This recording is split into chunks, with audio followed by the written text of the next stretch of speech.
Hey everyone, I'm Megyn Kelly. Welcome to the Megyn Kelly Show. Donald Trump indicted again. Just like the last one, this one is about him contesting the results of the 2020 election. And it is largely based on a Georgia state law against racketeering, a law typically used to target mobsters. Prosecutor Fani Willis alleges that Trump's comments, public and private, that he had actually won Georgia's electoral votes, that ballots were fraudulently cast for Joe Biden, that election officials had allegedly manipulated votes in favor of Joe Biden, and more, were all part of a criminal scheme by Trump and his cronies to steal the election. She also zeroes in on Trump's efforts to get Vice President Mike Pence to go along with a proposal devised by Trump's attorneys to swing the election in his favor after the vote.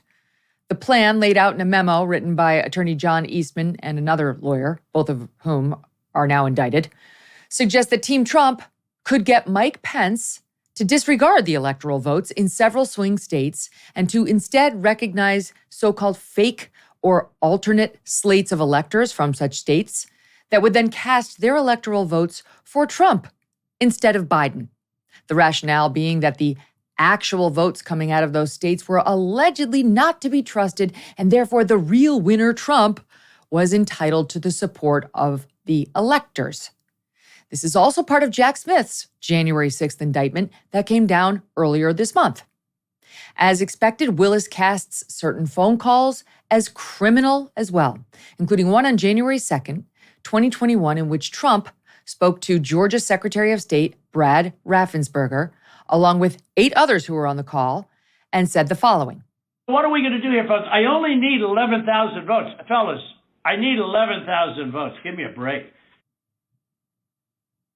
Though this is the sentence that has made news for 2 years as alleged proof positive that Trump was behaving criminally, it's not anywhere close to the focus. I don't even think it's mentioned in Fani Willis's indictment. This is that, because if you read the whole thing, if you listen to the whole transcript between Trump and these 9 others on the phone call, you can hear that he's basically saying the reason he chose 11,000 and change is because that's how much he lost Georgia by. And he's saying there was huge fraud in this vote. It's not true, but it's what he was saying. So he was saying you don't have to do this exhaustive representation, or this exhaustive look or investigation into all the votes. Once I get to 11,750 or whatever it was, we're good. But he wasn't saying go make up votes. He was saying there's been massive voter fraud. You only have to look until you find me the number that would put me over the top, and then I will stop contesting. And she thinks that was a crime. She thinks the follow-up comments on that call, which she does zero in on, were a crime, including this comment. We won very substantially, Georgia. You even see it by rally size, frankly. We have at least 2 or 3, anywhere from 250 to 300,000 ballots were dropped mysteriously into the rolls. Much of that had to do with Fulton County, which hasn't been checked. We think that if you check the signatures, a real check of the signatures going back in Fulton County, you'll find at least a couple of 100,000 of forged signatures of people with who have been forged, and we are quite sure that's going to happen. Okay, he's saying, we think, this is our opinion, you should check. It's a crime, according to her. These are just a few examples of the behavior Fani Willis, an elected Democrat prosecutor, says amounted to a criminal attempt to unlawfully change the outcome of the 2020 presidential election. In all, there are 13 counts against Trump, including violation of the Georgia, this is a state case, remember, it's important, and we'll get to why, of the Georgia RICO statute, that's the racketeering count, as well as solicitation of violation of an oath by a public officer, and several alleged conspiracies, including to commit the impersonation of a public officer, to commit forgery, to commit false statements, and to commit filing false documents. All those revolve around the facts that I just laid out for you from the indictment. 18 others have also been indicted. 18 men and women who assisted Trump in these efforts, lawyers, alternate electors, people who arranged phone calls for Trump to state election officials in swing states other than Georgia, a publicist, I could go on. They're all accused of assisting Trump in this alleged corrupt conspiracy and also face their own allegations of misconduct, including the unlawful breach of election equipment in Georgia and elsewhere. This is based on Trump's allies pursuant to a plan allegedly hatched by Rudy Giuliani to access the voting machines and voter data after the election. They were allowed into a facility in a Trump-friendly Georgia county to do this, to kick the tires of the Dominion voting machines by Trump-friendly election supervisors, one of whom is also now indicted. Now, the case has been assigned to Judge Scott, I don't know if it's McAfee or McAfee, but he was appointed to the bench 6 months ago by Georgia's Republican Governor Brian Kemp. The prosecutor, Fani Willis, said last night she hopes to try this thing within the next 6 months, notwithstanding the fact that it apparently took her 2.5 years to prepare her case.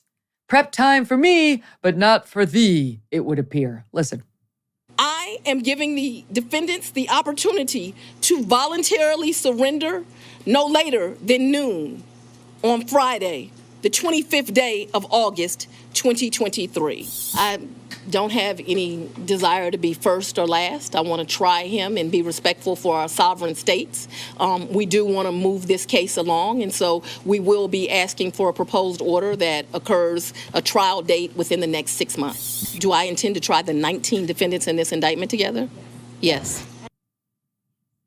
Okay, good luck with that.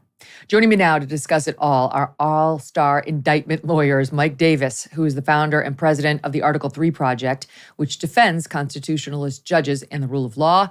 And also with us is Dave Aronberg. He's the state attorney for Palm Beach County, Florida, where Mar-a-Lago is located.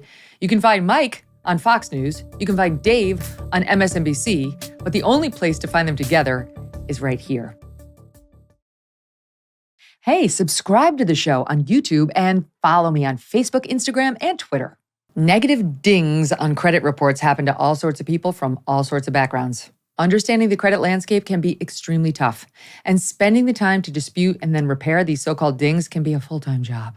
Good luck to you if you have kids and a 9-to-5 job. It's not easy. For starters, you got to deal with the 3 separate credit bureaus to remedy this stuff. It's a massive headache. It's also a common misconception that people with poor credit scores are just those who don't pay their bills. That's not true.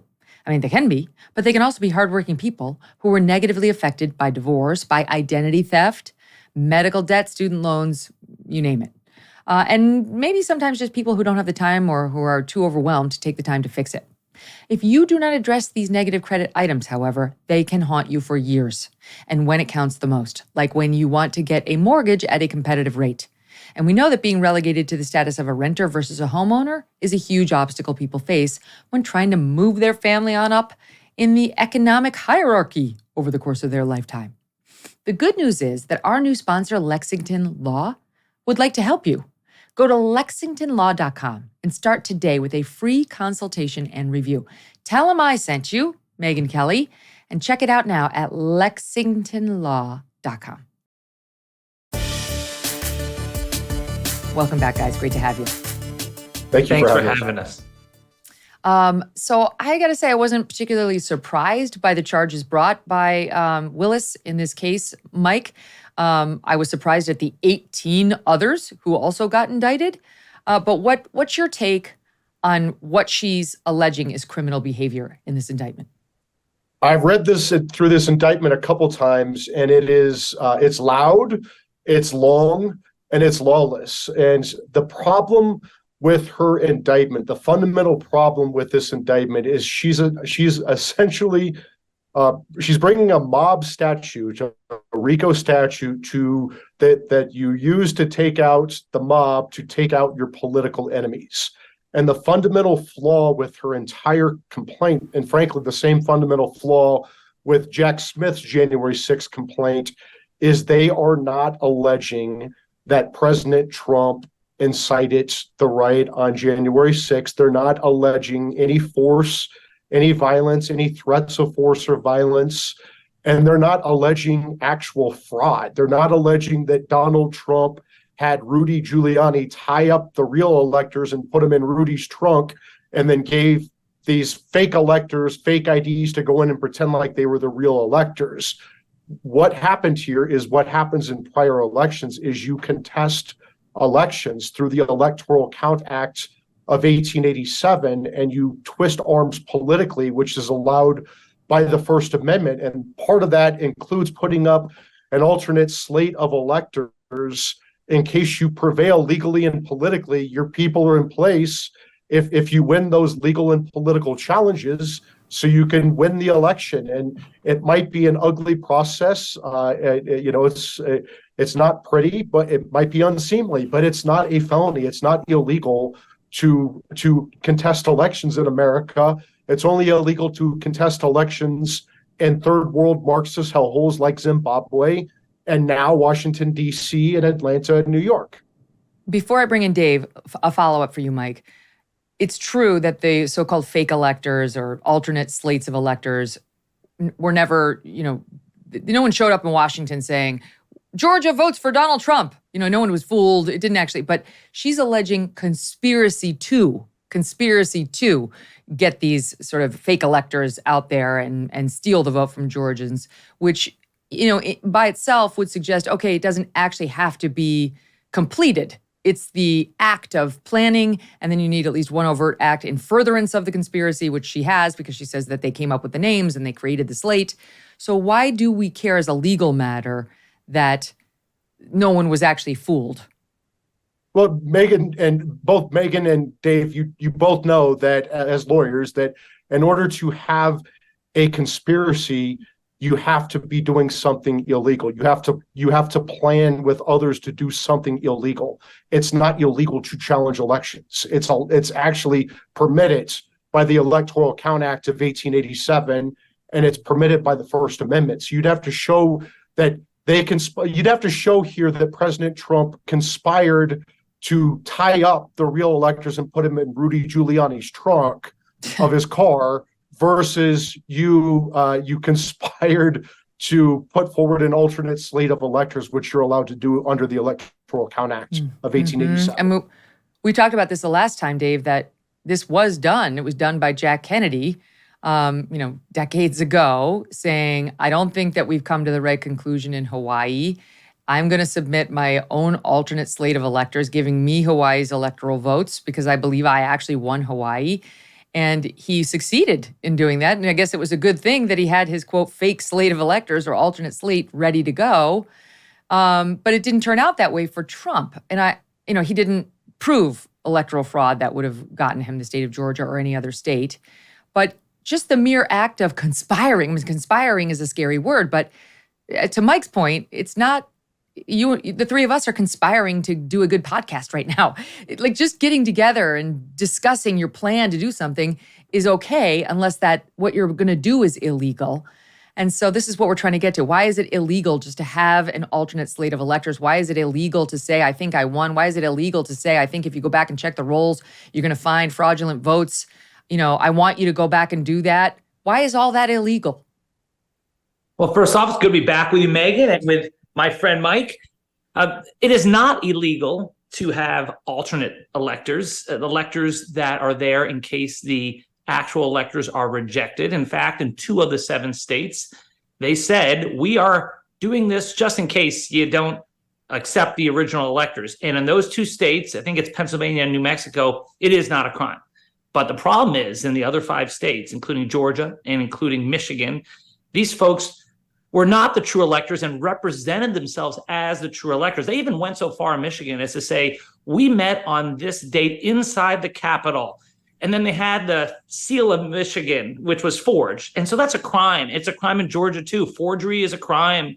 And making false statements to government officials is a crime. And that's where they got them. Now, as far as whether Trump was involved, just before you leave that point, and then what did they do? So they got together and they said, we're the real electors, and we'd say Donald Trump won. And then what happened? Like, to whom did they say that? How did that become public and notorious? If they just sat in somebody's bedroom and said, yeah, the three of us could be like, we're the real electors, and we're voting for RFKJ, whatever. What happened after they got together and said, we're the real ones?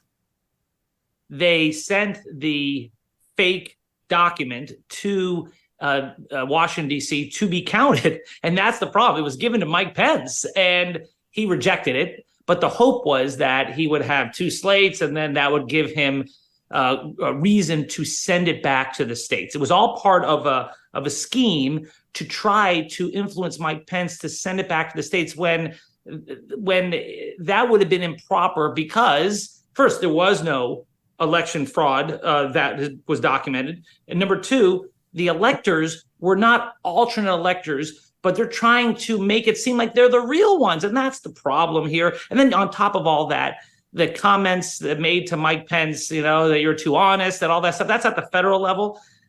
Here, Megyn, this is where I think this case is stronger than Jack Smith's case, because when it comes to enforcing election laws, it's really a state function more than a federal function. And that's why you correctly said, and Mike said, that some of the laws that Jack Smith were using may get some pushback in the courts, obstruction of an official proceeding, conspiracy to defraud the United States. But here at the state level, it's different. They're using forgery. They're using improper influence of an election official, conspiracy to commit election fraud. These are state crimes, much easier to prove at the state level. And then you have RICO, which we can get into also, which is a prosecutor's best friend and a bane to the existence of defense lawyers.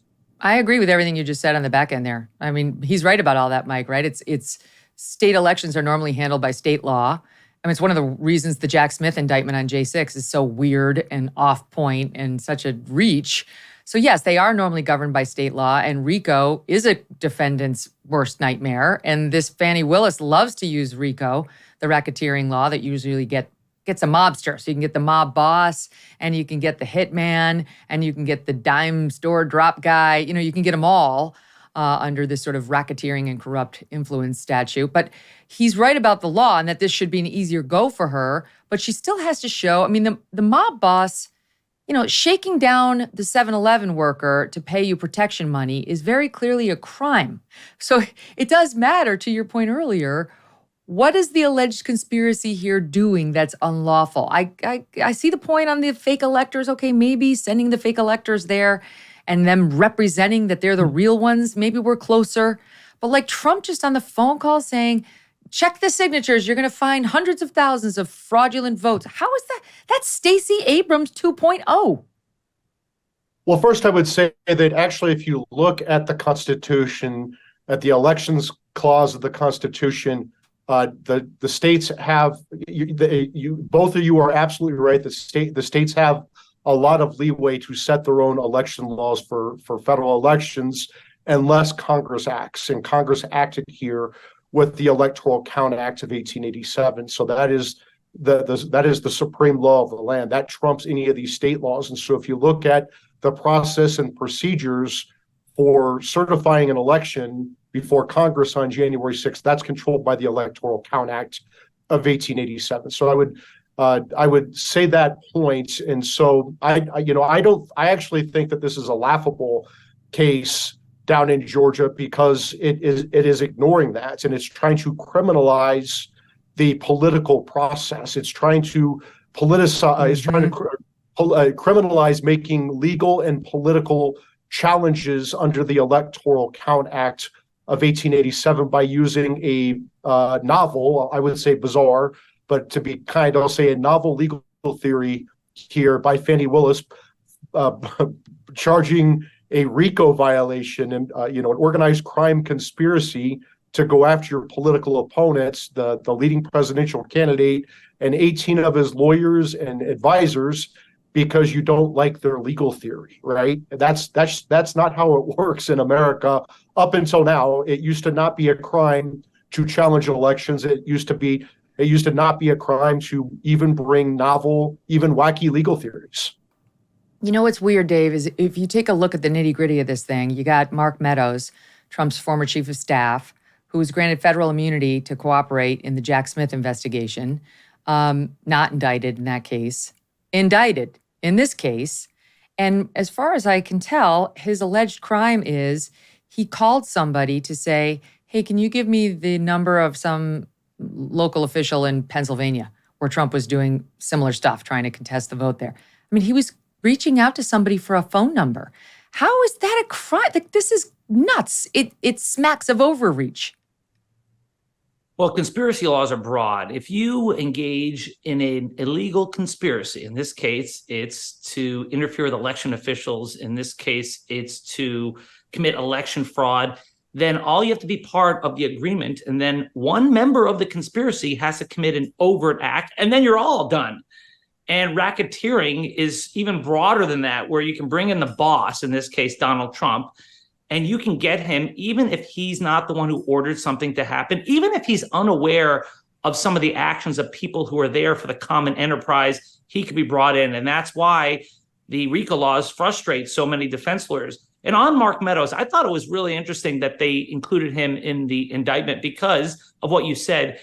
He was given immunity, apparently, at the federal level. And I think that's going to create some issues with his prosecution at the state level, unless he was hiding stuff from Jack Smith. And then he's got some real problems. But it shows you the breadth of this indictment, that they included Mark Meadows and they included names in their 19 defendants that we've never even heard before. And Correct. So this is different than what Jack Smith did. Jack Smith had a limited, modest indictment. He just went after charges he thought he could prove beyond a reasonable doubt. And he was built for speed. He wants this to be done before the election. I agree with you. I don't think this can be done all at once. And I don't think it can be done before the election because Fani Willis decided to take a blowtorch to it. And look, it's a powerful case, but I think this is going to take a while. And Mike, I wanted to ask you, so you've already gotten, I mentioned Stacey Abrams in my question a minute ago. Stacey Abrams just went back just to look at it for fun. After she lost the 2018 Georgia gubernatorial race, she refused to concede to Brian Kemp, who is the sitting governor of Georgia, and said, we had this little election back in 2018. The following year, she said this. Despite the final tally and the inauguration and the situation we find ourselves in, I do have one very affirmative statement to make. We won. On several occasions, she claimed she had won, and she was proud that she hadn't conceded. She was saying that the Republicans had suppressed the black vote, and that just didn't get indicted. She did not get indicted. And that reminds me of another election denier. You could go through the list because there are all these memes online showing all the Democrats who have denied elections, in particular Donald Trump's win. Chief among them, Hillary Clinton. How many times did she say he was not a legitimate president, that she actually won the 2016 election? And then you had this exchange last night. Rachel Maddow has her on. And do we have the soundbite, you guys, that I just asked for? Where Rachel Maddow tosses to Hillary. Listen to how she sets it up and to the quick Hillary response. It's unbelievable.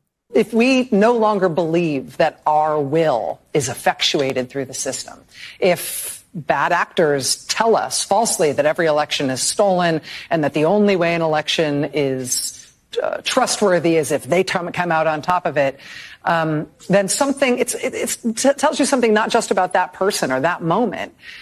It maybe wounds us as a democracy in a way that is hard to repair. Well, I think, the truth matters. So, the lack of self-awareness in that Rachel Maddow question, Mike, right? How could we possibly have these elections where someone's challenging them out all the time and questioning truth? My head is gonna explode. It goes to what we're discussing. Hillary Clinton is an election denier. Stacey Abrams is an election denier. Joe Lieberman is an election denier. Al Gore is an election denier. We could go down the list of the candidates who have lost, who have spent months and years saying, it's not true, I won. Only Donald Trump gets his behavior and questions criminalized. Yeah, I would say if there is a God, he will make sure that Joe Biden steps aside for 2024 and the Democrats nominate Hillary Clinton again for their Democrat presidential nominee.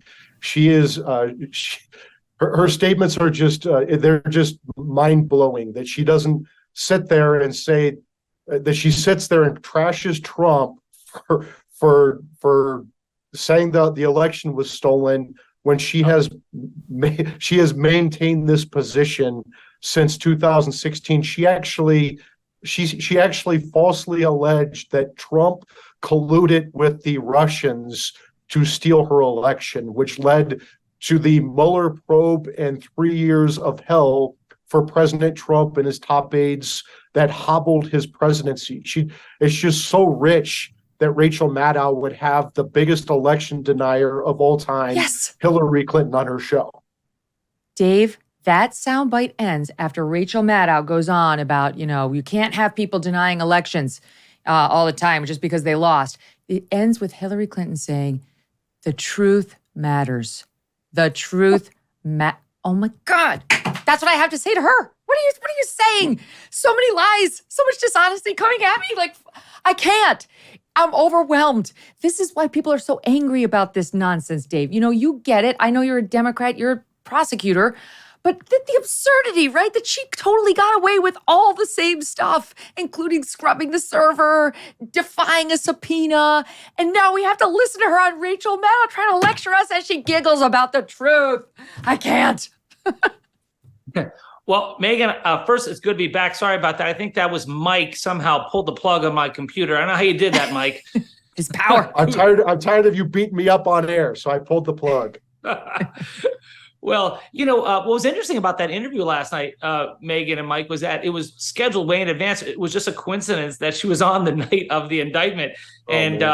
Look, I understand where you're coming from on this, but keep in mind, Jack Smith is the one who said this. This is not about words, but actions. And so in this case, it's different than Hillary Clinton saying the election was stolen or anything like that. This is about their fake electors. This is about illegally pressuring Ruby Freeman, who's an election worker, for being part of fraud, which led to death threats against her. This is the unlawful accessing of voting machines, breaking into computers. I mean, and then there's the obstruction and the cover-up, the perjury. So this is more than just Democrats saying, hey, we don't like the results of the election. These are actions that are crimes in the state of Georgia. Mike, the thing with Ruby Freeman, she was alleged by Team Trump, and I think maybe Trump himself, as being a ne'er-do-well when it came to the manipulation of votes. And she's got a defamation lawsuit going right now against Rudy Giuliani, in which he admitted that he said false things. But that's, in my view, how the law handles misstatements about an individual that are defamatory. Like, you don't RICO it and sue 19 or, indict 19 people and try to criminalize it. And while, okay, the fake electors thing is an unusual thing, as I point out, it's been done before, maybe not in this exact way, but it's been done before by presidential candidates. So what are we down to? The false accessing of voter data? The local official opened the door, invited them in, and allowed them access. How is that a crime for those who were invited in and provided the access, who were trying to, by the way, those people were not named Donald Trump. If you go through it piece by piece, there are real defenses to all this stuff, Mike, but that's why Fani Willis is like, let me give you 40 different acts and say they're all, maybe individually they're problematic or maybe not, but if you look at the totality, what you have is a stinky election crime. Yeah, I mean, it's like she just put together this legal stew and then she just threw it all over the wall and called it her indictment. We have to be precise here on the conspiracy. What a conspiracy, everyone has to agree to an unlawful end. What is the unlawful end that they're all agreeing to accomplish here? And that's the problem with this indictment. To steal the election. That's what Fani would say. But what specifically is it? What specifically are they agreeing to do? Because I don't think stealing an election is in the Georgia criminal statute. What's the specific crime that they're alleged to have conspired to accomplish? And that is the problem. What did they all agree that they were going to go do that was illegal? I mean, we covered it. She's going to say you subverted the voting, the will of the people. That they cast votes in the same way that Republicans would be outraged if Joe Biden tried this nonsense were he to lose in 2024. The people of Georgia should be outraged that their vote was almost subverted thanks to this scheme that was not backed up by actual proof in court. But let's talk about the logistics of it for a minute, Dave. So there's another case, a big criminal case that's before the chief judge right now in Georgia. Again, this is state court. It was filed in May of 2020, and it's a RICO case. It's a criminal RICO case like this one, filed in May of 2022. And they began picking a jury on January 2nd of this year. So that's 8 months ago. They're still picking a jury. It's 8 months later. And this is a case in which 17 defendants have been named. Very similar on its, face to this one. You got 17 defendants, you got criminal RICO, and they began picking the jury 8 months ago, still haven't even finished that. There's no way this case gets tried in 6 months. Oh, I completely agree with you. I think that was just aspirational, as they like to say, especially because you have 19 defendants. You have 41 counts. Now, keep in mind that case that she had against the teachers, which was a RICO case, that trial took 8 months. So there's no way they're getting this done in the next 6 months. And I don't think there's a chance they can get this done before the 2024 election. The only chance is if they somehow separate Donald Trump. But, Jack Smith did that on purpose, and he's going to get his trial sooner than later. But she indicted 19 people. So don't expect this to go anytime soon. Now, the thing that she has on her side, though, is time. Unlike Jack Smith, the indictment that she has is pardon proof. She does not have to worry about a future Department of Justice just dumping this case because they have no control over state cases. And the future president cannot pardon anyone here. And the governor of Georgia cannot pardon anyone for these crimes. And so she has the luxury of time on her side, and she's going to need it because this is a complex case that's going to take a while. This one to me, Mike, the Jack Smith stuff does feel like election interference to me. But this one feels more like I want Donald Trump in jail. He's going to jail, thanks to me, Ms. Willis. The odds are good, I think, that she will get a conviction in Georgia. I don't know. I guess Georgia's a little bit more purple. It's not like a entirely blue district like Washington, D.C. But I feel like she's got a good chance. And if she does convict him, there's a mandatory 5-year sentence on the RICO count alone. So how do you see Trump's chances here? It's obvious you have a Democrat prosecutor. You're going to have a Democrat jury. It's not going to be as bad as D.C. or New York with the Democrat prosecutor, Democrat judge, Democrat jury. But if they can get past the legal challenges of this case, then I think that there's a very good chance that the jury's going to find him guilty and the judge will convict him. The problem is the legal challenges. I think President Trump should file a motion to dismiss this case and bring up two different legal arguments that I think are compelling. Number one is presidential immunity. This is the enforcement of federal election laws, the Electoral Count Act of 1887, is certainly within the outer bounds of his duties as the president of the United States. And if you look at the case law, you can't bring civil cases against a president for exercising his official duties at the outer bounds. So why could you bring criminal cases against the president for exercising his official duties at the outer bounds? And then if it's not within his official capacity, and by the way, if you can on presidential immunity, that's immediately appealable. You can get interlocutory appeal, including all the way to the Supreme Court of the United States. Alternatively, you can say if he's acting within his personal capacity, you can say that there's a First Amendment problem here. You can get these charges dismissed on First Amendment grounds. Which would not be immediately appealable. That would have to wait until post-conviction. What do you make of that, Dave?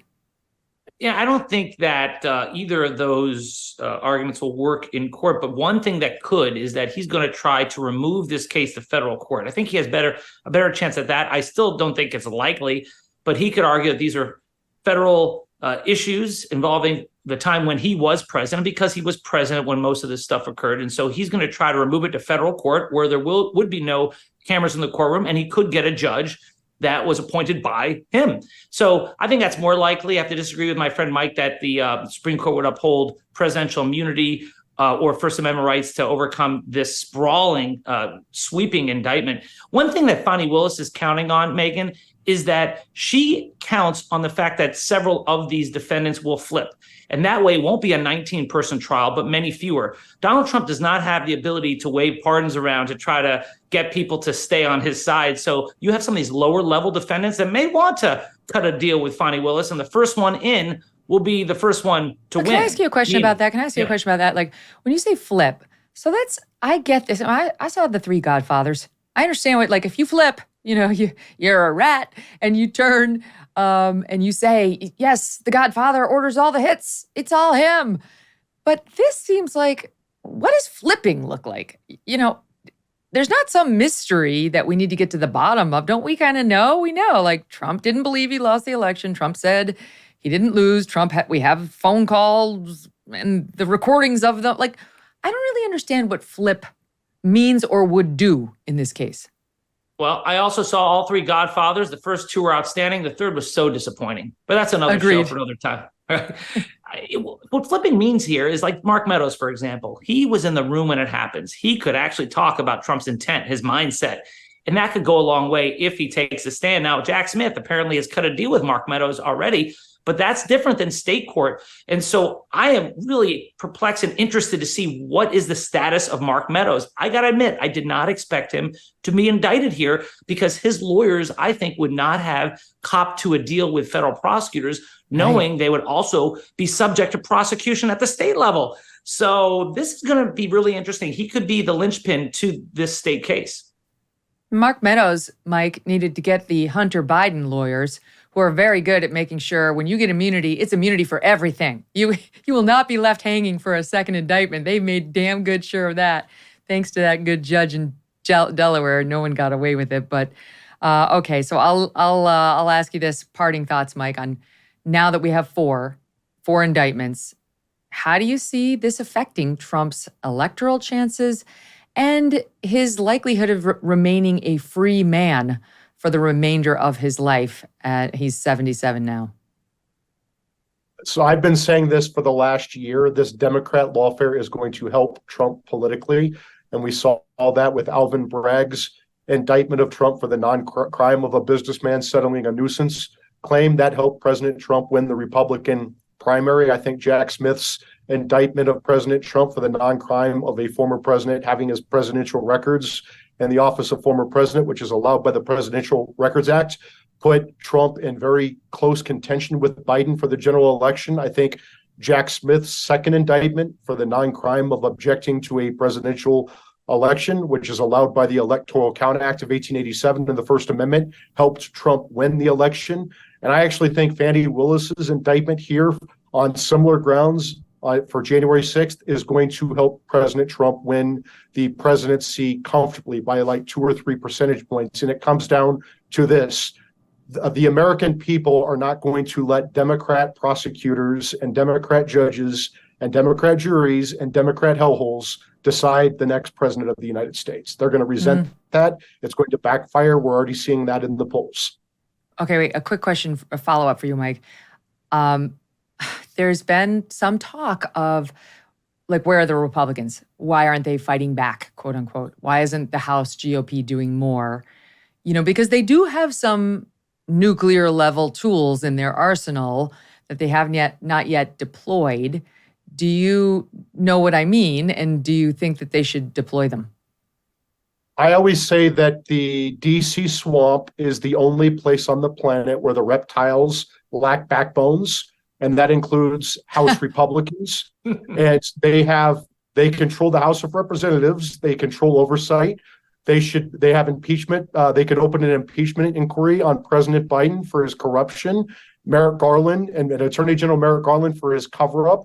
They have the power of the purse. They should pass 2 appropriation writers in the next appropriations process, or shut down the damn government, because we don't have a government worth saving if we're going to throw in prison our political enemies. It's the end of the republic. And those appropriation writers, number one, no federal funds may be used for the prosecution of a major presidential candidate on or before November 5th, 2024. That means pause these unprecedented prosecutions. Let the American people decide the election. They can wait till after the election. They waited 30 months to bring these. They can wait till after the election. And number two, any jurisdiction that prosecutes a major presidential candidate on or before November 5th, 2024 loses all federal funds. It's the nuclear option. It's the kill switch. We cannot have this election interference. This is how the Roman Republic fell. This is crossing the Rubicon. When you start prosecuting presidential rivals, that's the end of our country, because I guarantee you this: when Trump is back in the White House and I'm his acting attorney general for my 3-week reign of terror, I promise you I'm going to be indicting President Biden's ass and Hunter Biden's ass and all these Democrats. I will indict them. I will fire people. I will have my Trump pardon. And then I'll come back on Megyn and laugh about it. Dave, I bet you didn't get that asked on MSNBC. Definitely not. Well, Megyn, if Mike becomes the acting attorney general, I will send you both postcards from Guantanamo. No, I will spare you, Dave. I kind of like you. You're the one Democrat who I like. I'll spare you. Yeah, I'll take you off this too. Thank you. Dave, thank you, Mike. It's been a pleasure. Mike, you as well. Guys, thank you. Appreciate it as always. Thank you. Thank you. All right, up next, we're going to get to the politics of all this a bit more when the guys, the fellas from Ruthless join us for the rest of the show. Don't go away. Back to school is here, but sadly, there's one subject that is rarely discussed with kids, and that's money. Hear me out.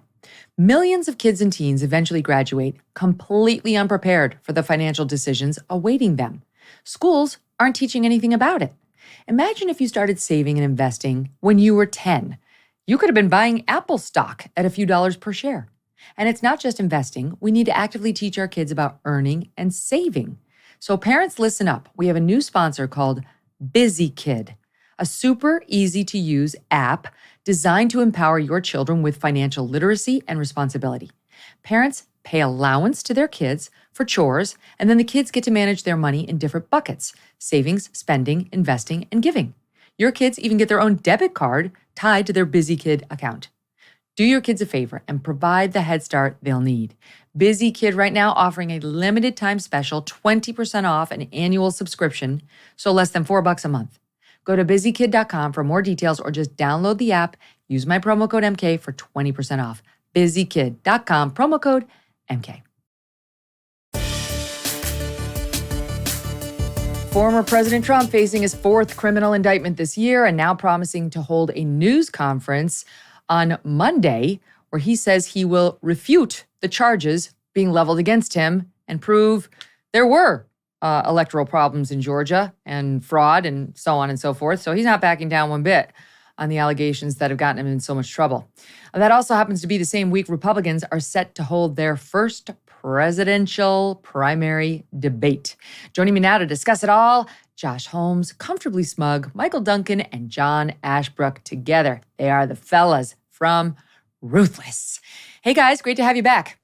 Hey Megyn, great to be here. Good to be back. What a day, my God. I'm just going to kick it off with this. I know you guys have seen some of this. There was a budded soundbite that went on for 30 minutes last night. I watched almost the whole thing. But can I just show this? The montage, we have it labeled SOT 9, of the Democrats doing the very thing Donald Trump is facing these indictments for.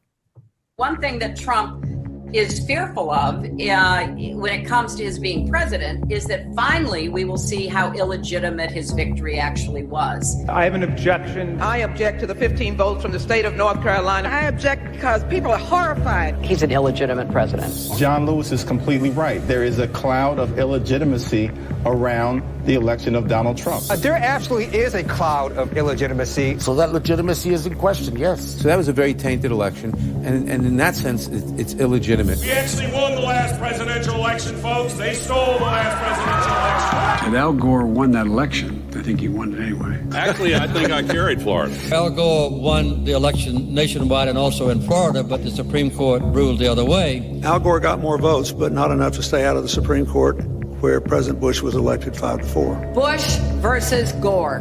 A court took away a presidency. The RNC put that together. We could have kept going. I mean, no one got indicted. Nobody. And I think it's even more germane to bring up the fact that Stacey Abrams has been able to fundraise hundreds of millions of dollars claiming that the election was stolen and that she is, to this day, the rightful governor of Georgia. And I don't think any case has been brought up against her. It's very clear that this is a political witch hunt. Well, okay. I think we're all going to have little different takes on some of this. I think rhetorically, you're absolutely right. I mean, they have been absurd. They are absurd. It's completely ridiculous what Democrats have done. What they try to hold out is two systems of justice and only prosecuting the Republican side. I think there's no question about it that if a conviction is obtained in either Georgia or this federal case dealing with this particular issue, it will wind its way to the United States Supreme Court at some point. And that the reason for that is because the underlying crime here, whether we're dealing with the RICO statute in Georgia or the charges that Jack Smith brought, is in question. And there is a very real question about whether electors, which are specifically outlined in the Constitution of the United States, is a political apparatus or it's not. I think Georgia is clearly arguing here that the appointment of electors constitutes an official action by the state, an official action by the United States to elect a president of the United States, and therefore it is a conspiracy to try to undermine an official action.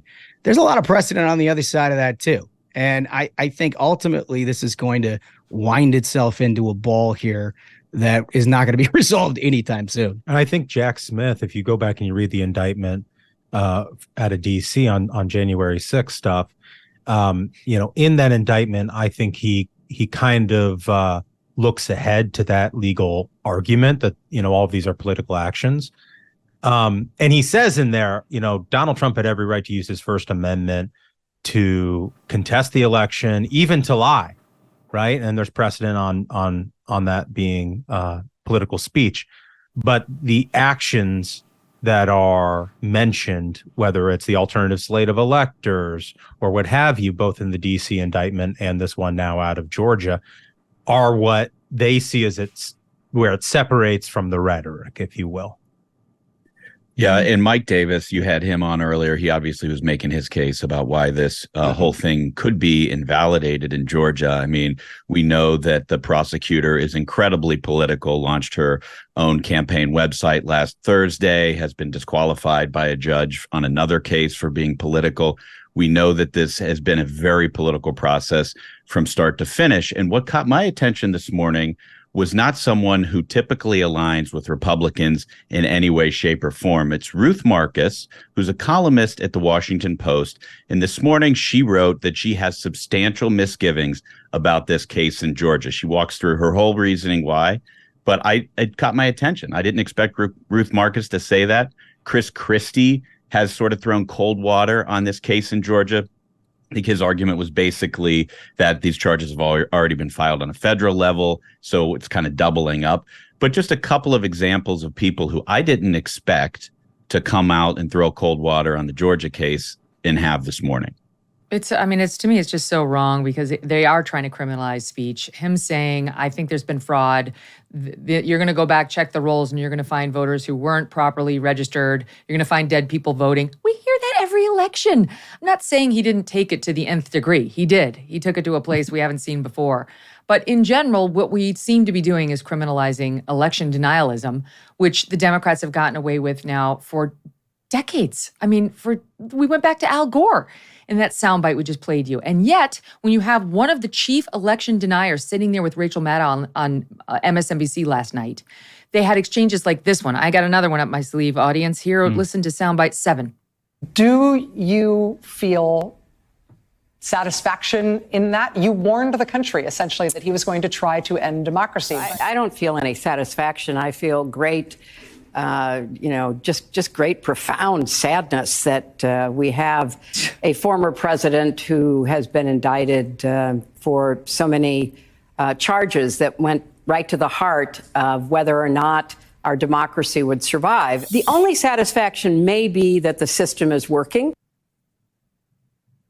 Oh my God. Yeah. I mean, I think the system she's talking about is that Democrats are allowed to persecute their political opponents. We're seeing that every day. So she has to be pretty happy. Yeah. I don't think exactly there's as anticipated. anybody in modern history in America that's undermined democracy more than Hillary Clinton. I mean, just everything she did to, weaponize the intelligence agencies against Donald Trump on Russiagate is, that alone, I think has permanently changed our country, made everybody skeptical of these charges. Honestly, can I tell you, that was a disgusting display by both women on the set.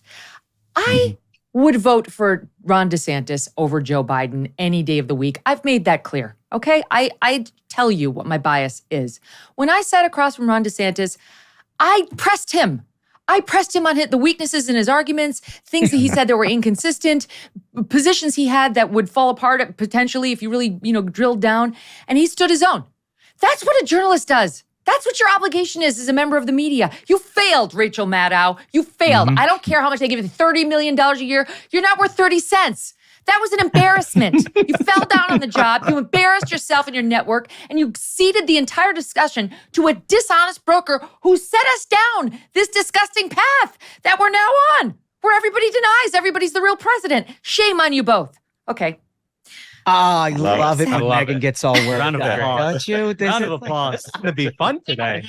Not that hard. go. It's not that hard. Do better. Okay. Love you guys. Stand by. We have much, much more to get to, including the lizard people, the woman on the plane, and the guys in Iowa. And then again at the presidential debate. Ruthless has taken off. They're everywhere. We're going to talk to them about the latest poll out of New Hampshire. It's getting kind of interesting. All right. Stand by. The Ruthless program hosts. Stay with us. Look in the mirror. You see those dark spots? Well, they're not going to go away on their own, sadly. Introducing the Dark Spot Corrector from Genucel, perfect for summer.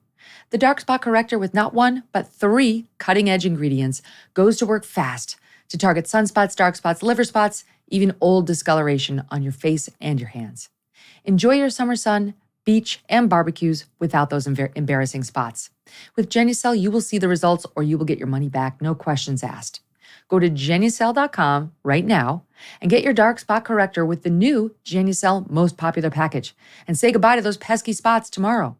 If you are not blown away with the results, get 100% of your money back. Visit Genucel.com/MK60 right now for these amazing summer essentials and save over 70% off Genucel's Most Popular Package. Don't wait, free shipping, free returns, and the best luxury skincare you've ever used, all at 70% off. Genucel.com/MK60, GENUCEL.com/MK60. All orders include a mystery luxury gift while supplies last. Okay, guys, as unpleasant as it is to be mired in indictment hell instead of talking about real issues affecting the American people, that's where we are. So we have to talk about, what this means for presidential politics. You heard Mike Davis say he thinks, and the polling would support him so far, that all of these indictments only drive the support for Trump up, not down. He thinks that will hold true in the general as well. That's a much bigger question mark. And I know, I've been listening. I've listened to a ton of conservative podcasts and so on. And there's been a real debate on even Trump supporters getting a little worried. It's like I'm scared because all the money's going to have to go toward his legal fees and all of his attention is going to have to go to the criminal cases where he must sit. You're not allowed to skip those trials and so on. And not toward advertisements and rallies and get out the vote efforts. And can you really win an election with a guy who's this laden down with such legal baggage, whether you believe it's just or not? Well, I think the Democrats are hoping you can't. It's pretty clear that, they like having a situation where their opposition can be mired in legal problems. And the thing is that once they have something that they see works, they just keep the same model going. After Hillary loses, they say, okay, this is Russian disinformation. We're going to tell everyone this is an illegitimate issue. It's Russian disinformation. What happens in 2020? Same playbook. Oh, Hunter Biden's laptop, Russian disinformation. So until you finally draw a line in the sand and stop their advance, they're going to just do the same thing over and over again. So what does that mean, Smug? Do you agree with Mike Davis? Defund DOJ, defund Jack Smith, indict Joe Biden, fire with fire. I think the DOJ definitely needs to be cleaned up. It's extremely clear, as we've seen, that there's a lot of people in there who are political operatives rather than trying to serve their country. And I think separately, Biden should be indicted. I think that the House Republicans are doing a great job investigating it. And I hope they're allowed to get to the bottom of it. But when things like a special prosecutor is put in place to try to stop them, it's really clear that there's a system in place to protect those in power. And those people have been there since Trump first arrived, and they were threatened by his presence, and they want to make sure nothing like that ever happens again. They want to be able to tell who's going to win the next election, who's going to be the next candidate, and keep the system and gravy train going for him. I mean, that argument clearly works with your Republican primary electorate. You see with all these indictments, Donald Trump's poll numbers continue to go up. But I haven't seen any evidence that helps him in a general election, as your earlier guests alluded. I mean, if you look at most of those polls, Trump's doing really well against Biden right now. But in the crosstabs, the people that aren't supporting Joe Biden aren't people who are open for business for the Republican Party. It's younger voters, it's black voters, who are just probably disappointed with what the Biden administration has done thus far. But ultimately, at the end of the day, they're going to pull the lever for Joe Biden. Let's be honest. Right? I don't think it's particularly. I don't think it's particularly difficult to understand. I mean, we've seen this play out now over 6 years. I mean, this is not just a small sample size. It's Donald Trump and your fears of Donald Trump in the center of the electorate and how that affects and impacts statewide elections in competitive states. And we've seen in 2018, in 2020, and in 2022, one consistent refrain here, which is your center right and center left of the electorate in states across this country that determine the outcome of a general presidential election are not comfortable with the kind of stuff that we're talking about right this moment. Now, conversely, he is getting stronger and stronger in a primary, which is difficult news for Republican voters to hear if they want to compete in a general. But I'll tell you why it is, I think. And this is my theory of the case. I think what's happened with the Department of Justice and the failure to have any sort of justice on the Democratic side, whether it's Hunter Biden, whether it's the links to Joe Biden, the lack of curiosity about what seems like pretty rank corruption here, and the appointment of special prosecutors that look an awful lot like you're just trying to obstruct a House investigation, is what's buoying Donald Trump, because Republican voters do not have another outlet to have justice here. They do not have a something that lets air out of this balloon. The only way to protest what's going on in a very apparent two systems of justice is to support the one guy on your side who's the victim of their injustice. And so that is why he is sort of forever insulated within a Republican primary electorate. I don't know if the water ultimately gets too heavy for people to carry. You mentioned like the financing of this whole thing. That is not an insignificant deal. That is a very significant deal. Republicans are outspent any damn way. I mean, no matter what, Democrats are going to spend more money than Republicans. So now take all of the Republican donations and toss it into a legal fund. And then you basically just sit there and give courtroom press conferences and call it a presidential campaign. Yeah. I mean, that's basically what people are left with. The financing is a huge problem, because another reason why I think Trump is so strong right now is because I think he's actually running the strongest campaign of any of these primary candidates around the country. They're so much better organized than they've ever been. They are doing every technical thing that you're supposed to be doing, and even the stuff that's not seen. I mean, I think that the people they're running against would acknowledge that they're surprised by how well organized this Trump campaign actually is. And when you start to underfund that effort, you start to really take away from his strength. I mean, the reality is all of these indictments suck for him, right? All of this bad news is really, really bad for him. In a perfect world, if you could go back to right after the election in 2020, Donald Trump says, "I'll be back," instead of "I didn't lose." And if he had done that, and if he had spent this last 3 years just making fun of Joe Biden on Twitter, I mean, we all know it would be the funniest, most entertaining material that the guy's ever had. He would have unified the Republican Party by this point. He wouldn't have primary opposition, and he would be heading into a potential landslide victory over Joe Biden with a bigger mandate than he had in 2017. So I think his actions right after the 2020 election will prove to be the biggest headache that he could have ever created for himself. You know, it's one of these situations, guys, where it's like, I don't think the things that Trump is being accused of doing are criminal. With the exception of the Mar-a-Lago case, there's an argument that behavior was criminal, but that one is just nullified for me by the Hillary Clinton precedent. You didn't go after her. She did exactly the same thing. I mean, it was as exact as you could get in a criminal case, and they didn't prosecute her, and so you're done. No, you cannot do it.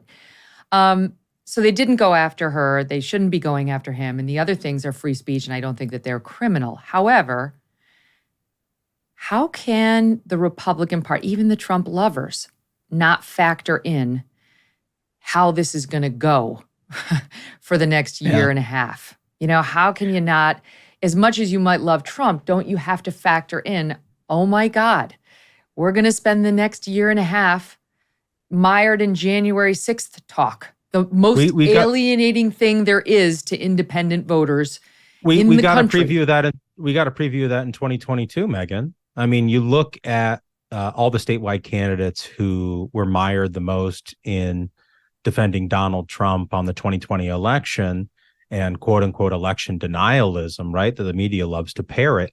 Those candidates went down in flames, right? And they tanked with the suburban voters. And it's not debatable either. I mean, this is the thing that I always find so remarkable about, I can understand defending Donald Trump, and I can understand defending him against injustice and unjust charges in two systems of justice. What I do not ever understand is how we can sort of wish cast out a different set of facts where the center of the electorate are all of a sudden very comfortable with the post-2020 behavior. They're not. It's cemented in stone. We have now an election that showed exactly what Michael was just talking about, how people feel about that. You can't undo that. That bell doesn't unring. Let me ask you a follow-up on that, Holmes, because I think what people who back Donald Trump would say is, okay, right, we didn't win them over. We didn't win them over in 20. We didn't win them over in 22. But they didn't really have all the time of watching Joe Biden under their belts at those critical points. And now he's just been so disappointing, and now is covered himself in these ethics allegations that seem to have a lot of teeth. And so those people are gettable in a way they weren't gettable before. Boy, it seems a lot. Again, it seems like wish casting. Look, Joe Biden was not a formidable presidential candidate in 2020. Everybody sort of like in retrospect talks about how he was, perceived as this moderate. He didn't even come out of his damn basement. When he was doing rallies, he was doing circles and honking cars. I mean, there is no way that this guy inspired the kind of turnout that he did. What inspired the turnout that voted for him was Donald Trump. And I think that piece of it remains. And look, don't take my word for it. Look what happened in 2020. Look what happened in 2022. Look at where the polls are now. Look where the intensity is within the Republican and Democratic parties. And look at ultimately where those center of the electorate independents ultimately land on this question. I'm not sure that any of that piece is changeable with this sort of ubiquitous, absolutely everywhere discussion that we're having about the thing that they found most distasteful about Donald Trump. If it was about his presidential record, by the way, if it was about his presidential record, as I think Ashbrook indicated, he would win in a landslide. We'd be talking about Reagan-Mondale type numbers. It's not going to be about that. It's going to be about what we are now talking about with this case, and minds have been made up on that. So how much of the fact that he's running away with it right now on the GOP side, guys, has to do with, okay, yes, we factored in the indictments and all that, but it would look very different after DeSantis won the sweeping victory in Florida and before the indictments, and they were close. They weren't that close, but they were within 10, 15 points, Trump and DeSantis. So how much of this situation has to do with the fact that DeSantis hasn't taken off? He hasn't. It's just like there's not a second really strong comer. It's not like people like Vivek, but he's not, right? I mean, come on. It's not going to happen. Right. He's not going to overtake Donald Trump. And they loved DeSantis, but the bloom has come off the rose a bit. And they might like Nikki Haley, but she's not really generating much buzz. And in fact, her numbers are now going down in the latest polls. Tim Scott's not even on the latest New Hampshire numbers. He's not even registering. So it's how much of this problem the GOP is in has to do with the fact that they don't have the strong underdog here to save the day coming up the ranks.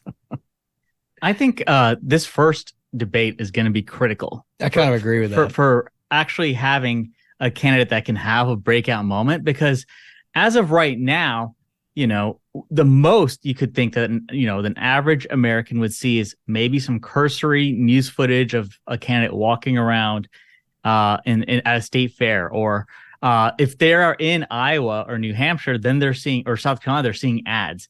Outside of that, most Americans haven't really tuned in. The kids have been on summer break. They've got a lot of other stuff they've been worrying about.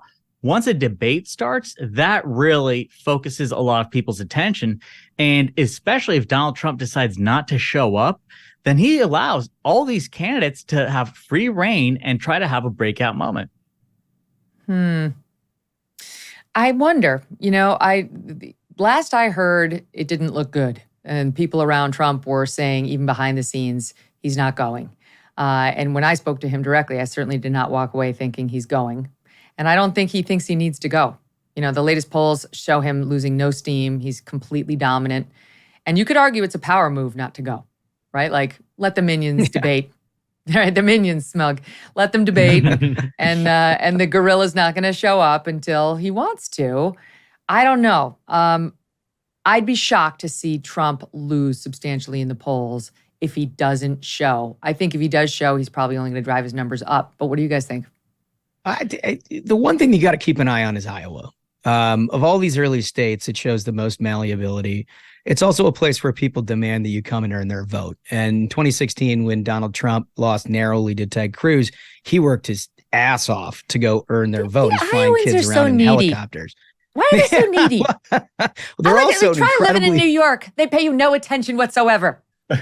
Well, I mean, listen, if you make an election interesting in New York, let me know. But in terms of Iowa itself, I mean, look, it's a well-educated voting base. It's people within the state party and within government there who are pretty squared away in juxtaposition to a lot of other states in this country where the Republican Party has been a disaster. And so they look for certain things. They want to make sure that somebody comes and earns their vote. I do think, look, I kind of agree with you in that there's not going to be some shelf here where Donald Trump bottoms out. But what we've seen over the last several competitive Republican primaries or caucuses in Iowa is there are late surges from candidates that are responsive to what people are doing and seeing in Iowa. And I think leaving open the idea that you don't need to go work for it is a kind of a dangerous proposition for the Trump campaign. Yeah, this debate Trump skipped a debate, Ashbrook. He skipped a debate in Iowa. I mean, I was there, didn't show up. And he lost Iowa, but he still won the nomination and then the presidency. Go ahead. Yeah, he can't skip. I mean, he's not going to bottom out like you guys have said. He's not going to bottom out. But if he doesn't show, every single one of these other candidates has an opportunity in front of a national audience to demonstrate to these Republican primary voters, some of whom are Trump supporters and have some anxiety about Trump's ability to get over the finish line in a general. They have the ability to show that they're going to stick it to the libs just as much as Trump. They're going to have the back of every one of these conservative voters just as much as Trump. And if he's not there on stage with them to belittle them, make people laugh at them, then he risks an entire conversation around him and where he is not the center of the Republican universe. And that, I think, is where things start to fall off for him. That's his superpower. And I think also, I think the state of the polling as it currently is with Donald Trump with like what seems like an insurmountable lead is based on two preconditions. Number one, I don't think we've had in my lifetime a competitive Republican primary for president where you had a former president, in the race. I mean, so he's going to get a baseline support there, even if it is maybe more surface level or they don't know what their other options are. And then you also have, I think, a lot of the candidates who have been sort of equivocating and qualifying all these statements about Donald Trump as all these indictments come around about how unfair it is to the guy that they're running against, which seems like a very strange strategy to me if you think you're a better person to be president, but it is what it is. And I think there's a reinforcing mechanism for a Republican primary voter that every time they see his opponents talk about how unfair things are to Donald Trump, well, then they're going to support Donald Trump. So why are you running against Donald Trump? So, you have to think during this debate, whether Donald Trump shows up or not, that those knives are going to get a little sharper, that those statements are probably going to get a little more crisp, and the criticism is going to be a little more direct on Donald Trump and these indictments or things he didn't accomplish in his presidency. If this has been DeSantis's line and some of the others too, like focus on electability, because obviously Trump's crushing them on the primary side. So it's like, you've got to convince Republican voters that you, Ron DeSantis, or you, Chris Christie, are going to be more electable when you get to the general. You love Trump, but he can't get the ball over the finish line, as you say. So what I think they need to do, just as somebody who used to argue for a living, is have facts. You need to say, Trump lost Georgia by this much. Trump lost Wisconsin. Trump lost Michigan. Trump lost Arizona. These are the numbers. These are how the independents went. This is the vote that he lost. And this is then what happened. Get specific. Don't just say he cost us the House in 2020. In 2020, he lost, margin of victory was smaller than it should have been in 2022.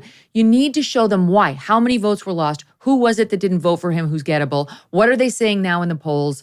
They feel about Donald Trump. What has he done? Get specific. That's how you win arguments. You can't have these sweeping well, he's Trump and Jan 6th and, he's been a drag before. That doesn't work. Right. Yeah. I mean, I think that is absolutely a compelling case. And again, if Trump isn't there to rebut it, you just give free rein for a candidate to make an argument like that. I get the feeling that the debate, it's not necessarily going to be a candidate chipping away at Donald Trump's share, but more of an opportunity for them to coalesce the folks who are not right now in polls supporting Donald Trump. And which is anywhere from 50 to 65%, depending on your state. I mean, there's still a massive amount of people out there. Huge amount of people who have not completely put themselves in for Trump. And then, like Holmes mentions, when you look at the crosstabs, it's not like every supporter for Trump isn't still shopping. And our experience when we're talking to folks in Iowa is they're still shopping. In the New York Times Siena poll, even half the people who say they're going to vote for Donald Trump are open to other candidates at this point. I mean, absolutely. And again, this debate, if Donald Trump doesn't show up, presents such an opportunity for these candidates who we've met with all of them. We've had all of them on the show. There are people out there waiting to get a moment to catch a spark, like Doug Burgum out there, whose record is insane. I'm telling you right now. I was telling don't sleep on Burgum, Megan.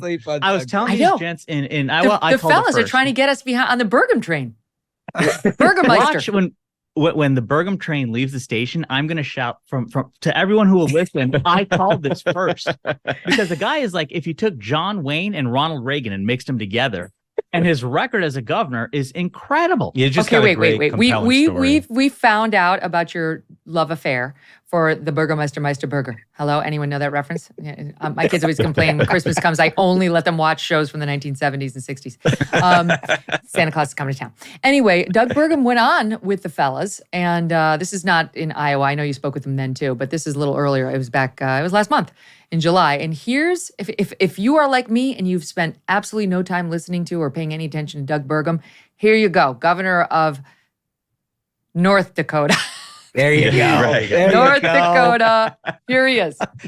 When Catherine and I decided to take the leap and jump into the governor's race in 2016, there was we were down 69-10 in the poll, and I told Catherine, she was like, "Wow, I'm not sure I want to be first lady," and I said, "Don't worry, we don't have a chance." It's only 5 months to the primary, but we ran a campaign and said, "Look, we're not running, and I'll never be right here. I will never be a senator or a congressman. I'm not."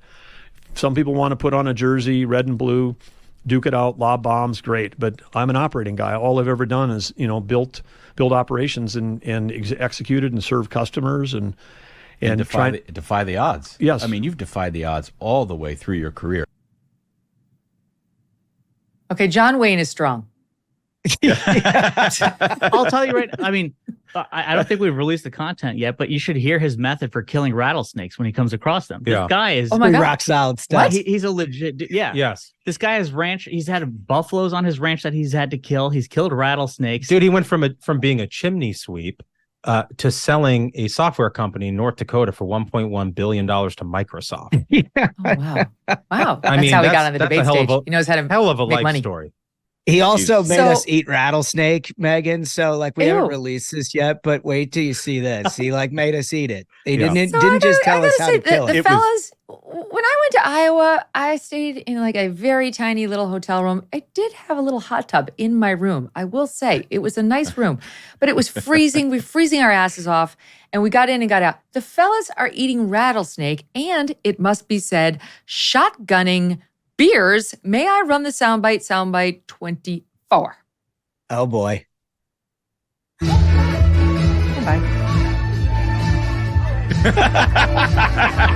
Yeah. What is going on here? I believe after Duncan and Smug. Wait a minute. Look at Smug. Wait a minute. See, Megan, I need to correct the record. Let me correct the record first. These were not beers. So these were high noons. These were high noons. These are high noons. These were not beers. They weren't allowed That's to even serve worse. beers That's and way cans. worse. Here's the They thing. were all out of Zima? No, Here's okay. There were no beers in cans. No beers in cans. Here's There's the only story. glass bottles. I said to Duncan, I said, okay, let's go. Let's cheers it and let's roll. He just starts. I was like, okay, fine. I guess he's not even going to cheers me. And then he left over half of it still in the can. I mean, that is. I look at him spilling it on stage. No, Play the video again. All of His this is fake. His is like half full. He's spilling it all over. So I was like, I want to make sure I got every last drop. Yeah, I cleared mine. Smug. It was a stolen victory, So that's- Duncan. It was stolen. You stole the win. You he did 100%. You can go back and look at that at like the Zapruder film if you would like to, Megan. Yeah, I mean, I think I got a head start because I moved my face closer to the can. And watch, it's spilling. You see it from his can. It spilled everywhere. It's empty. I'm holding So it I with my saw hand. that and I was like, well, I'm gonna make sure I got every last Well, drop. I think there's a lot of eyewitnesses in the first row who dispute your account there, Smug, but that's fine. If you would like to challenge me again at the Ruthless pre-show at the debate in Milwaukee, I'm happy to do it again. 100%. I would like to see that. And you know what? We'll use Pilsner glasses so everyone will be able to look at the liquid. No, you and shotgun cans and we turn them upside down. Okay. Of course, original. We're gonna drink beer. He's trying to rig it. All right, Megan. wait. That wasn't all the fun, though, wasn't there? There was a little basketball going on there. Duncan, I think you partook in that, right? I did. What was he had that? a Was that like great a shot. competition amongst you? Can we see the video? Let's see. Do we not Let's see how he- Do we not put out? There we go. Is this of Papa course, shot? we're just gonna show. Look at the bank shot. Watch this. Megan, what is this like the Duncan highlight show? It's the Oh, one nothing but thing net. he's not done here. Megan and I don't know, we Holmes. Why colluded aren't you before on the here? You know, I mean, that's money in the Because bank. I was throwing heat No, down 'cause- at the batting cage, 'cause lighting up the speedometer. is because what I he was missed doing. he missed the shot. So I mean, you got to show the guy who makes the shot. What can I say? I'm from Indiana. You've seen the film Hoosiers. It's in our blood. You know, we just make shots. But you didn't break the plate. We What? threw baseballs at a lineup of plates. You didn't break the plate. I was Yeah, the only neither- one who broke This the is plate. this is Either a did- multifaceted team of talent. So, Yeah, like, right. You had Holmes over here throwing fastballs. Yeah, He I like was broke throwing- the speedometer that they had to I was keep throwing track of it. heat. Look, I'm a, Ashbrook was nailing the plates, and Right. Duncan's No end to making the shots, talent. money in the bank. yeah. Okay, so I That's want right. to add this to my. I'm going to have to have the team come back and add this in later. But my husband Doug and our friends, we all went out last weekend, and they dragged us to this bar here at the Jersey Shore that everybody loves. That's got all these man games, and nice. we Great. tried to get out of it. The two of us wives were like, "You guys just go. You guys just go."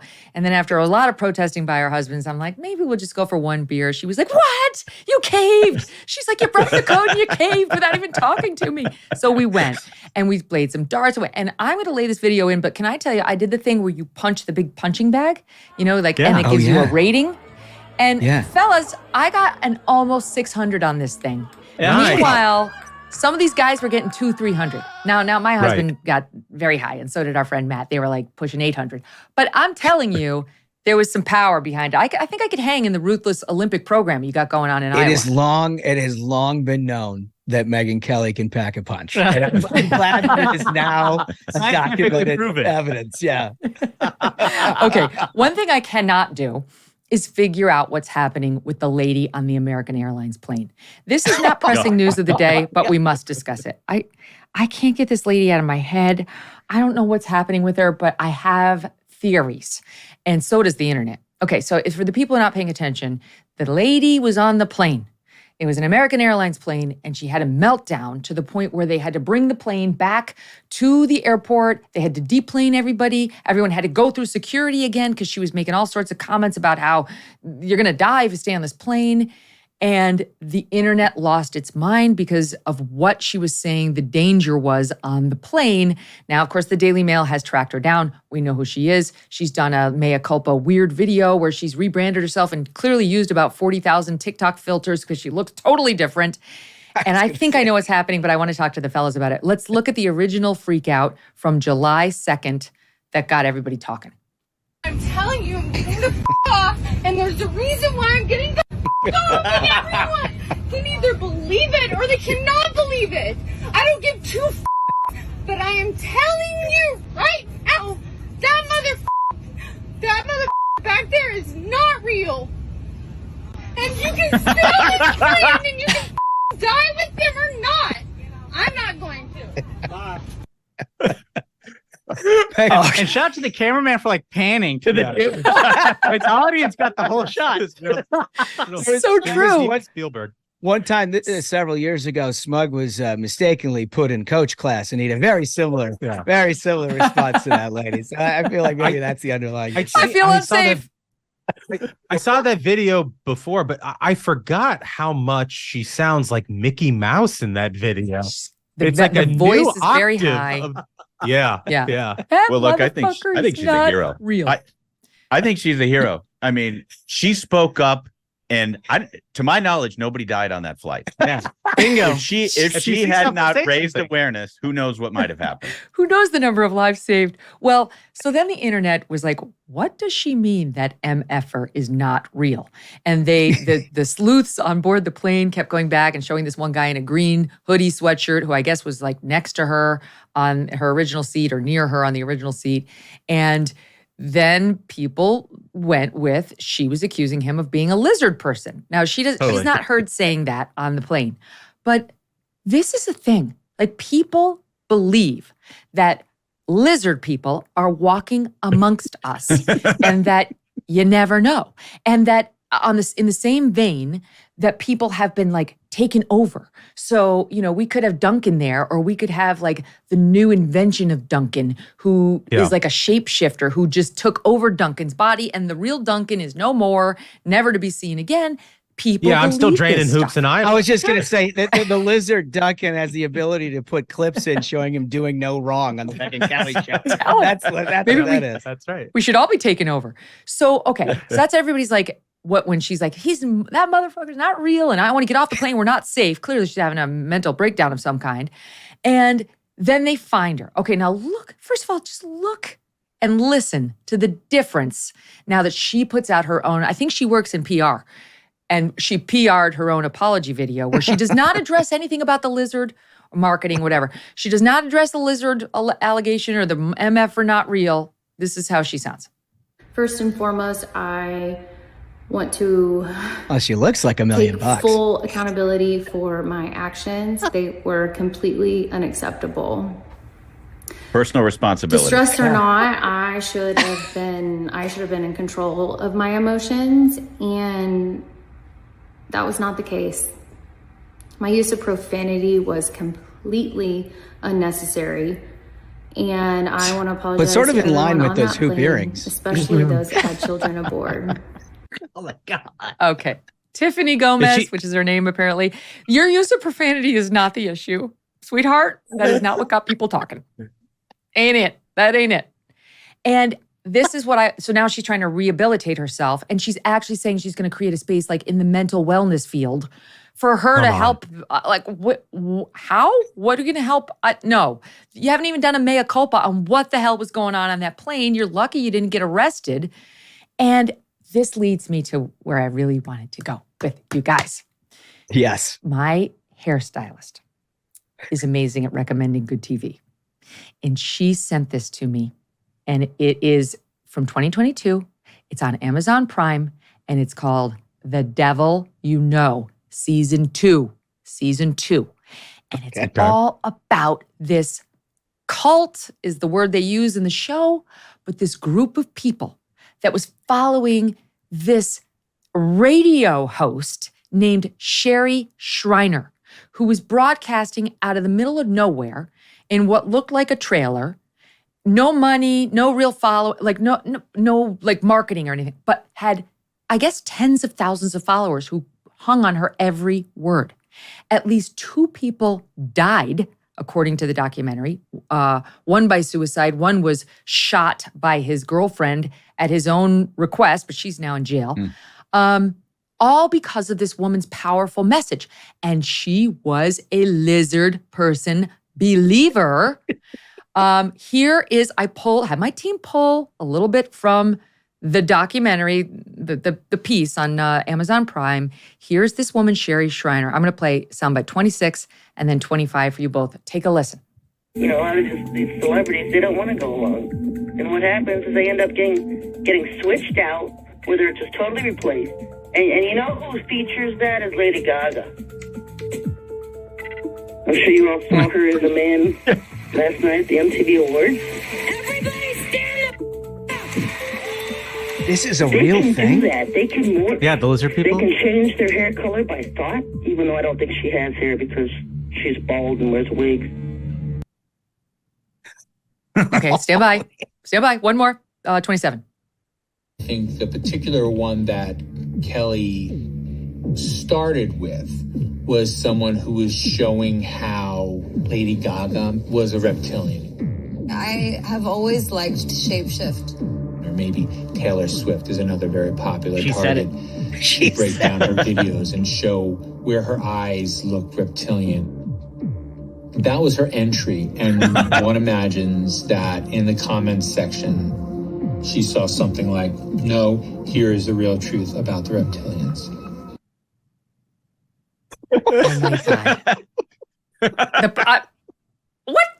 What's happening? Again, raising awareness.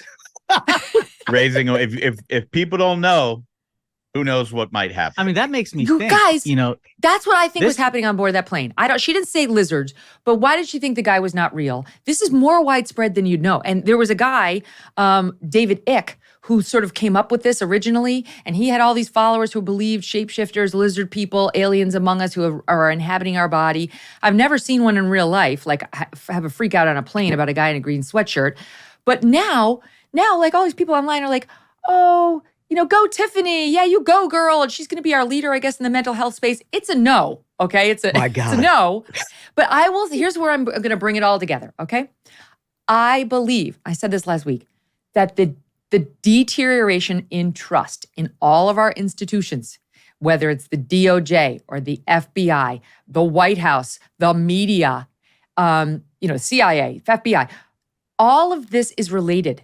The less people believe in our institutions, the things that bind us together that used to be a given for us as Americans, the more they look to alternative sources of information, whether it's Reddit or this woman, Sherry Shriner, who died a couple years ago, or, some QAnon, whatever, some lizard person.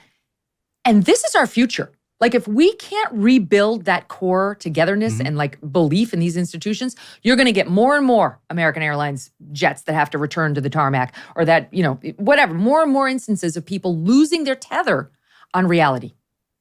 100%. The more you see these institutions, just coming apart and the trust people have in them, it's exactly what the lizard people have been working toward. So when you search for the alternate things, they're going to look to the lizard people. You've been working. Yeah. Why do you think Smug wears sunglasses in here? Yeah. He's trying to hide his lizard eyes. It's those lizard eyes. Yeah. That's going on. And Megyn, you're like casting all this shade. I wonder about your lizardness. What made me so interested in this story? This exchange has just been clipped, and it will be saved for the next Sherry or whatever. No, she's no longer with us, but maybe she just shapeshifted into something else. Here are a couple more Sherry Shriner. This woman's a lunatic, obviously, no longer with us. God rest her. Bit of wisdom for you. Let's play soundbite 25 and then play 28 right after. Take a listen. Everything I've ever said, I've been talking about this stuff for 20 years.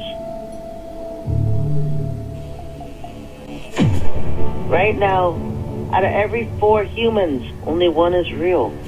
Clones that walk around with horns on their heads and tails sticking out of their rears, they look like us. We are at critical mass. The reptilians have been dominating Earth for the last hundreds of years, thousands. These aliens, they pose as humans so they can destroy the humans on Earth. Wow. 1 in 4, gentlemen. Raise your hand. Who is it? That's the thing. I'm looking around here. No, we've already identified it. No, but you know what? I think like tying this back in, Megyn, you're right. I mean, there is a modern sort of straight line of logical thinking. There's a lot about our politics today that's no less absolutely ridiculous. Like, you can't believe you're lying eyes on so many things that we're dealing with. And like facts, established facts are no longer established. Just depends on your information flow and your cylinder of people who influence you one way or another. And of course, like that becomes partisan over time. It's how you end up with like, partisan justice, as we're seeing with DOJ. It's how you deal with this sort of like lingering idea that elections are stolen and by Venezuelan voting machines. And people are like, yes, I knew Hugo Chavez, despite the fact that he was dead 8 years ago, had something to do with it.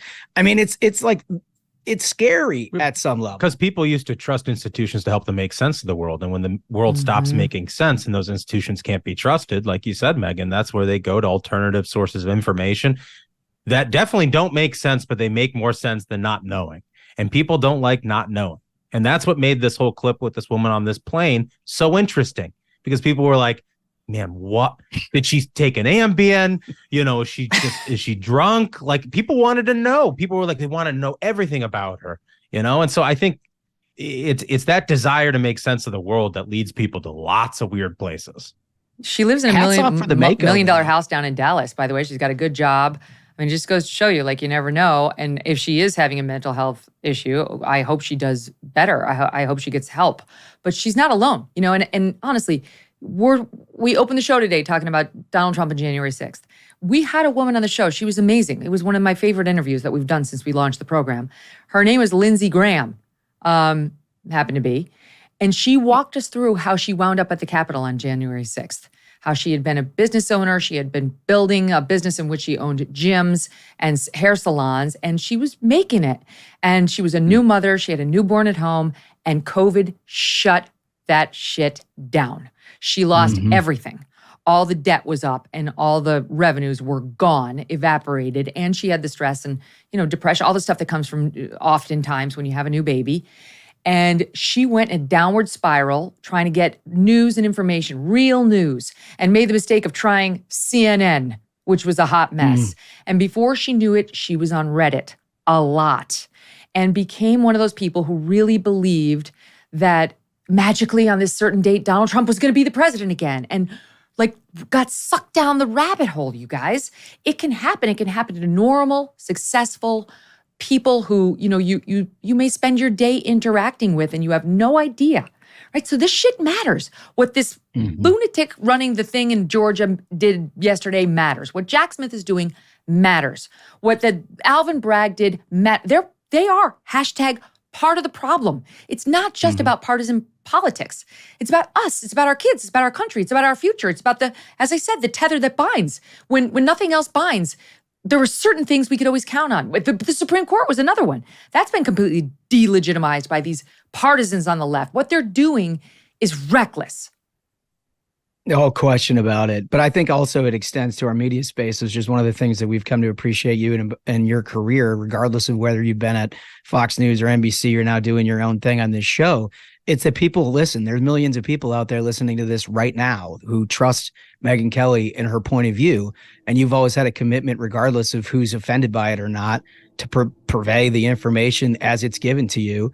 And that's the responsibility we feel on Ruthless too. I mean, look, it would have been very, very easy for us at certain points over the last couple of years to go along with the prevailing wisdom on the right about what was happening to them that wasn't true. And many of our competitors in the space, and you know who they are, I don't need to say their names, didn't think they needed to do that. And they thought that just continuing to turn the dial all the way to 10 got them better ratings, which it did. But it also left a population that had a absolute vacancy of real information that allowed them to make decisions on everything from politics to how they live their lives. I think it's a damn shame. And I think more people in our line of work ought to take that commitment extremely seriously. And also, I'd be remiss if I didn't add the fact that a lot of these institutions aren't exactly victims in this process. Many of them are part of the undermining. When you had, the CDC saying that, oh, well, you can catch COVID if you go to your family member's funeral, but not if you're protesting for BLM. Right. That's completely fine. Or you had the World Health Organization send out a tweet saying that COVID cannot be transmitted human to human to cover for China, who was their major investor at the time. So I think a lot of this comes from the institutions. I mean, like Duncan says. No, that's my point, Smug. That's my point. I'm not blaming the people who distrust CDC and DOJ and FBI. They're right. They're right to distrust them. I'm blaming the institutions. What they've crossed, they use that term, they crossed the Rubicon. They have crossed it. And we're over here like the duck with the feet under the water, furiously saying, what happened? How do we get out of this crazy mess? Why are we dealing with 4 indictments and the possibility of defunding DOJ and impeaching a president, just to fight fire with fire? This is where we are. How did we get here? But yes, it's the institutions that got us here. And I have to say that the Democrats running them. Bingo. Yeah. In addition to getting us here, one of the other worst things that these institutions do is they don't recognize their problems they've created in the past. So there are plenty of opportunities every single day for a little bit of humility from the CDC, from NIH, honestly, from the FBI. I mean, people are really concerned about 2 systems of justice. How about you acknowledge that? Like half of this country is very concerned about that. I had a conversation, I won't use the guy's name, but I had a conversation with a scientist who's very high up in public health. And he acknowledged to me, he was like, we have a lot of shortcomings. We created a lot of problems in the past with the way that we messaged COVID. I mean, he went in a little bit deeper, and I was like, if you just tell people that, just let people know that you recognize that you made mistakes, and here's what we're going to try to do to reel trust back in. We know it's going to take a long time, but at least acknowledge it. And I think that it just makes it so much worse when they act like Randy Weingarten, for example, who bent over backwards to keep all of our kids out of school for an extended period of time. Kids go back to school, and now she's like, what are you talking about? I wanted them to be in the classroom. I've been working for them to be in the class. She is such a liar, and like people are fed that stuff every single, it just compounds the original problem. And it's just, there's no humility from the powers. No, it's like Hillary Clinton in that bite, literally sitting there saying, truth matters. I really just think truth matters. Stop it. Just stop it. Okay? Go back to Chappaqua and enjoy your nice home and your walks in the woods with your weird marriage. Okay? Don't lecture the rest of us on truth. All right, stand by. We got more with the Ruthless gang straight ahead. So you may have heard me talk about COVID tax relief now for a while. There might be money available for you and your business right at this moment. It's not a loan. You don't have to pay it back. Listen up. Instead, government funds are already set aside meant to reward companies with 2 or more employees who stayed open during COVID. If you did the tough thing during COVID and you paid your employees during that pandemic, then you might qualify for up to $26,000 per employee at covidtaxrelief.org. The program's complicated, but no one knows more about it than the CPAs and tax experts at covidtaxrelief.org. You pay nothing up front. They do all the work and then share a percentage of the cash they get you. Businesses of all types, including nonprofits and churches, can qualify, even those who took PPP loans, and even if you had increases in your sales. Let covidtaxrelief.org help get you up to $26,000 per employee. Visit covidtaxrelief.org. That's covidtaxrelief.org, covidtaxrelief.org. Do you not understand that if Donald Trump wins, nothing else matters because it's over? Morning Joe might not exist anymore. He will cancel the show. I mean, you need to think that, that extreme. It's over. Freedom is over if Donald Trump gets elected. It's that simple. Well, in that case, let's definitely vote for Donald Trump. Get rid of Morning Joe? They're going to cancel Morning Joe. I didn't know that was on the ballot. Oh, man. That's the best argument haven't even heard him mention that. It's amazing. I really hope we can get that on the official RNC platform in 2024. It's the lunacy. I mean, like, he's serious. He's not, we're laughing, but he actually believes Donald Trump will personally make sure Morning Joe gets canceled. Meanwhile, Trump, more than any other candidate, more than Joe Biden, would cross party lines to go on with lefty, TV hosts, and he doesn't care. He'll go wherever the cameras are.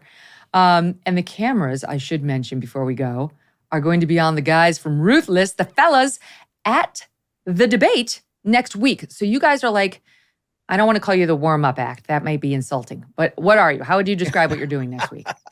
Yeah, I mean, look, we're doing a big college game day-like setting out in front of the debate to sort of preview, get the crowd hyped, and get everybody sort of focused on what's going to be a really big night. We're super excited to be there.